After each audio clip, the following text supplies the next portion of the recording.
Sir நம்ம முட்டை படிச்சிருக்கோம். போகும்போது 150க்கு 150 எடுத்து விடுவேன். அப்படிதான் போனேன் உள்ள.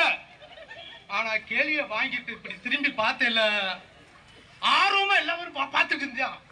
ஒருவேளை நம்ம தான் சரியா தெரியலையோ அப்படி நினைச்சிட்டு கையில புள்ளிய வச்சா மேம பாக்குறேன். சார் என்ன செய்றீங்க?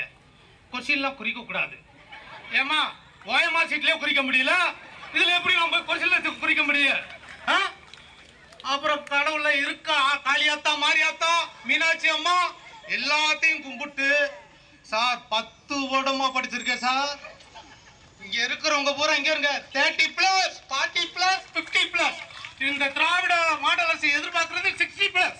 ஏன்னா அப்படியே அமைச்சு விட்டுலாம். அப்பாயின்மெண்ட் வாங்குறியா? இந்த அப்படியே போயிரு. இதை உனக்கு வழி. கடைசி வரைக்கும் கவர்மெண்ட் காசு காசை கூட சம்பாரிச்சு கொஞ்சமாச்சு தின்னுபடலான்னு பார்த்தா முடியலையா சாமி.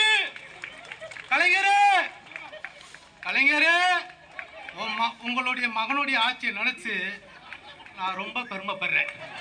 நான் வருத்தப்படல, ரொம்ப பெருமைப்படுறேன் சார். கொஞ்சம் கொஞ்சம் கொஞ்சம் கண்ணை காட்டுங்க சார். நாங்கள் பூரா ஆட்சியர் சார். ஆனா ஐயா, உலகத்திலே ஒரே மொழி பிடிக்காது. அது என்ன மொழி?